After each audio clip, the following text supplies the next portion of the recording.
कांग्रेस के समय में तो अमीर व्यक्ति भी गरीबी रेखा के नीचे चला जाता था, नीतियां गलत थी, ऐसी स्थिति थी कांग्रेस की। परंतु कुछ लोग मजबूत हो जाते थे। देश जानता है, देश को मालूम है कैसे मजबूत हो जाते थे। आपके सामने है, 1 एकड़ कोई 500 का खरीद लिया, 20 करोड़ का बेच दिया, हो जाते थे।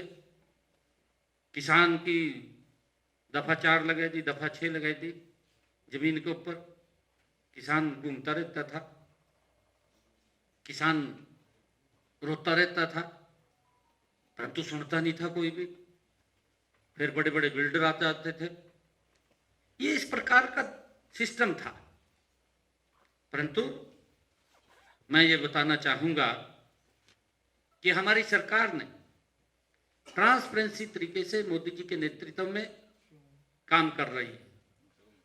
उसके परिणाम लोग दे रहे हैं, जनता दे रही है। जनता नरेंद्र मोदी जी की नीतियों से, भारतीय जनता पार्टी की नीति से, भारतीय जनता पार्टी के नेतृत्व को प्यार करती है, नीतियों से भी प्यार करती है और नीति से भी प्यार करती है, नेतृत्व से भी प्यार करती है। यही कारण है कि देश के लोग non stop Bharatiya Janata party की सरकार बना रहे हैं। साथियों, मैं ये बताना चाहूंगा कि 17 मार्च 2025 को विधानसभा में बतौर वित्त मंत्री मैंने अपना पहला बजट प्रस्तुत किया था। वह बजट सरकार का नहीं, अपितु जनता का वो बजट था। मैं इसकी जिक्र भी करता रहता हूं।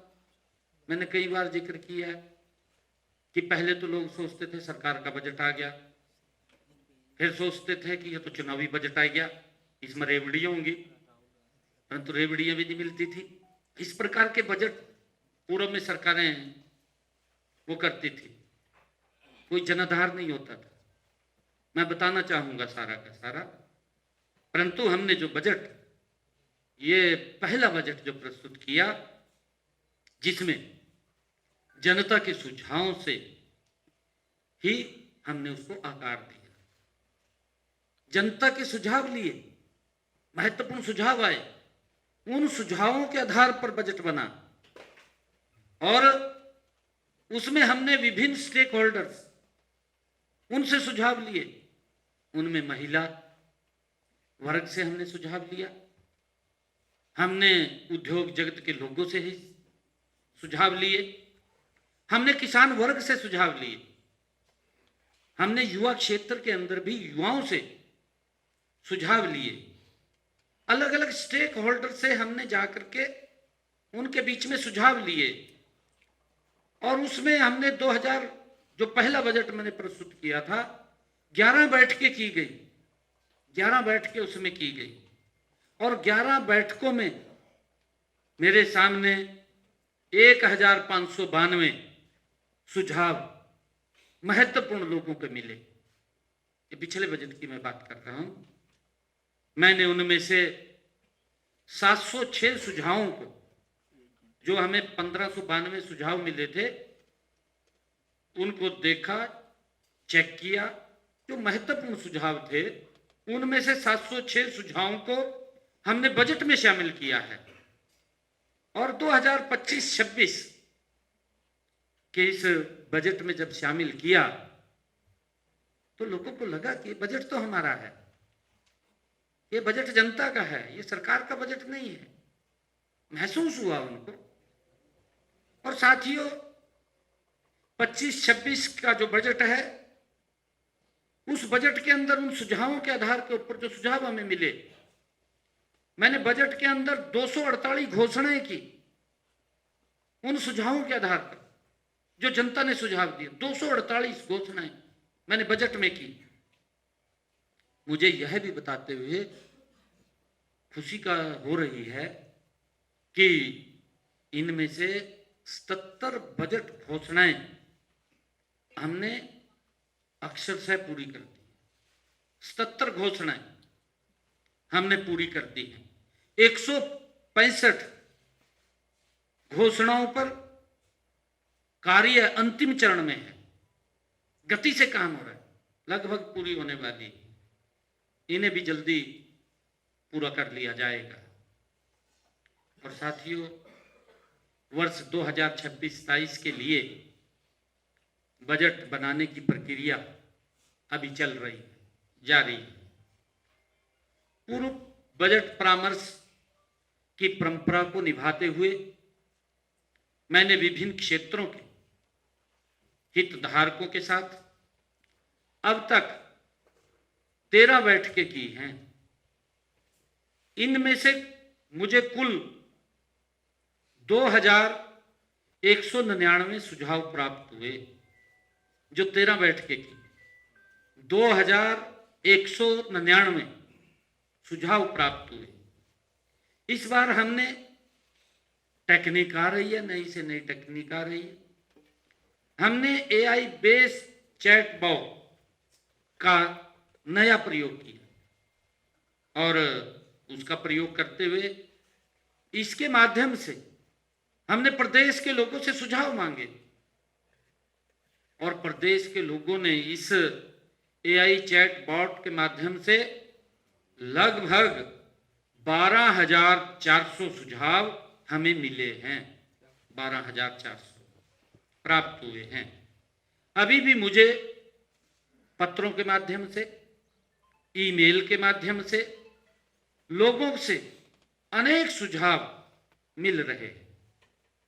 इन सभी पर मंथन जारी है। जो भी सुझाव आता है उसको देखते हैं, चेक करते हैं।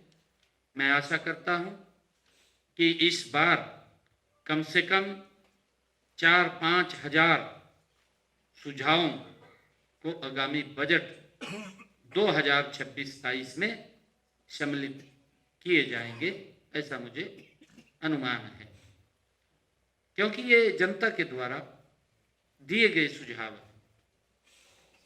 मित्रों, मेरा हरियाणा की जनता से ये वायदा है कि आगामी बजट 2026-27 न केवल हरियाणा के लोगों की भावनाओं और जन आकांक्षाओं ये भली भांति पूरा करेगा, मुझे ऐसा विश्वास है। साथियों, ये बल्कि उनके परिवारों, गांव, शहरों, जिलों और समूचे हरियाणा के विकसित भविष्य के लिए ये एक मजबूत नींव का काम भी करेगा।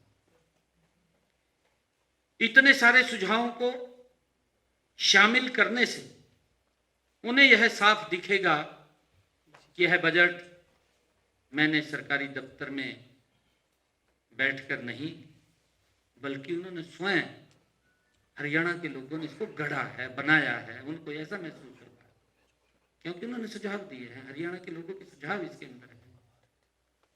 साथियों, बजट 2026-27 और उनके प्रावधानों को तो मैं 2 मार्च को ही विधानसभा में रखूंगा, क्योंकि जो उन्होंने सुझाव दिए हैं अभी उसके ऊपर काम चल रहा है।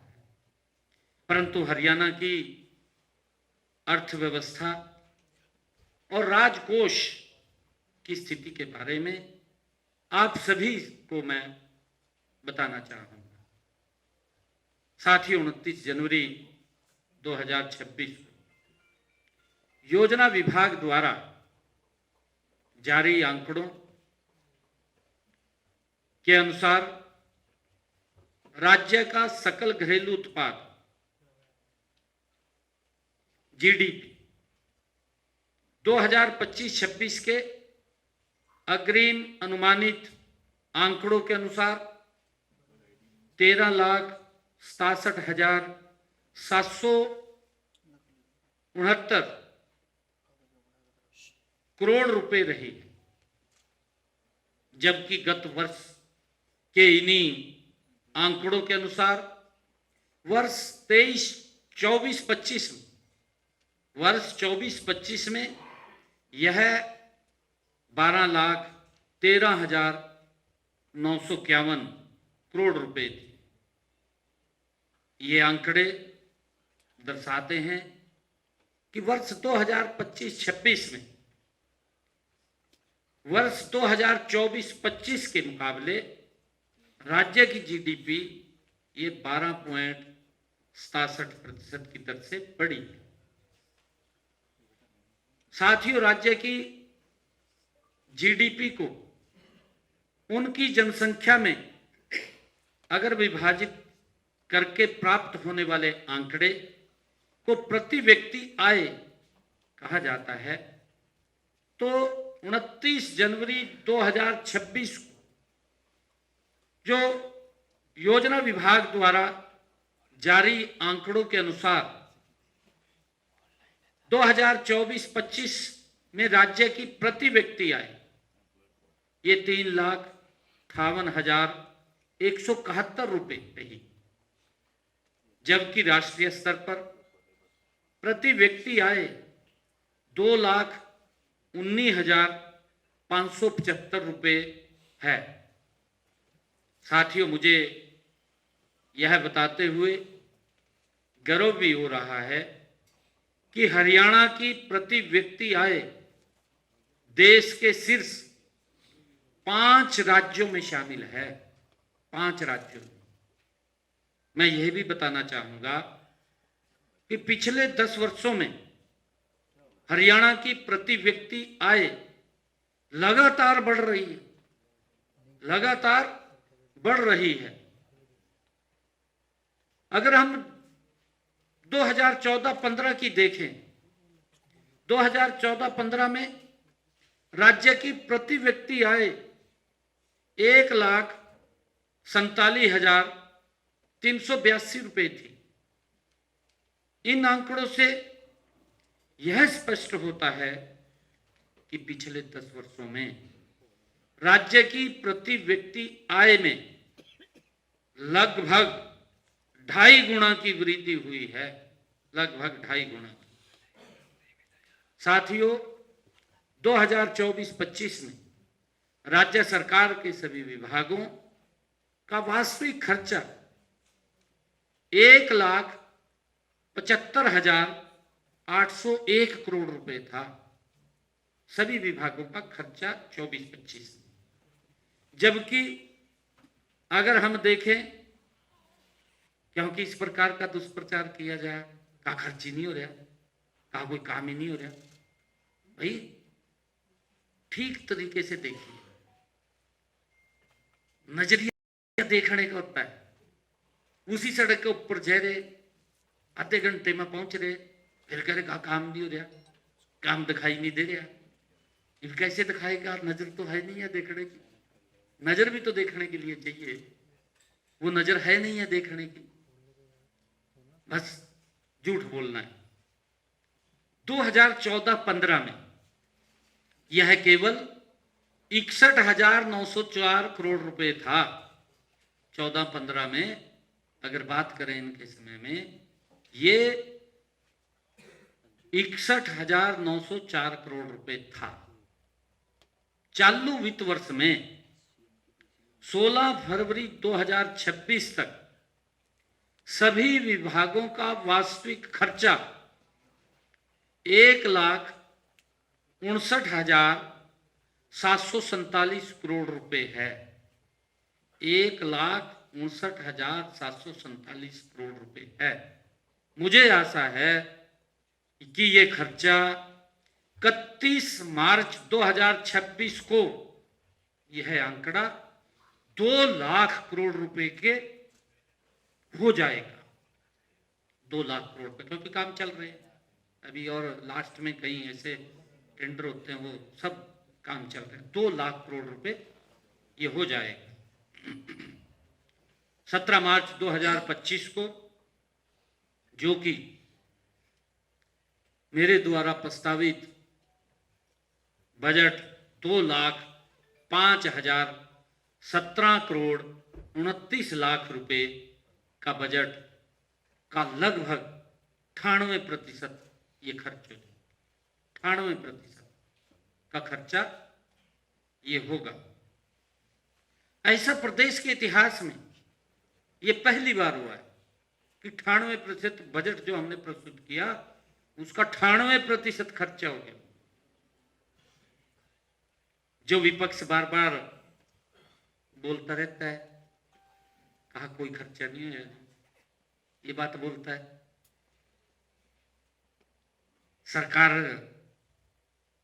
सरकार अर्थव्यवस्था पर खर्च नहीं कर पाएगी, इस प्रकार की बातें करता है, गुमराह वाले बयान करता है कि अफवाह फैला दो, कुछ भी अफवाह फैला दो, आप बुजुर्गों की फैला दी थी।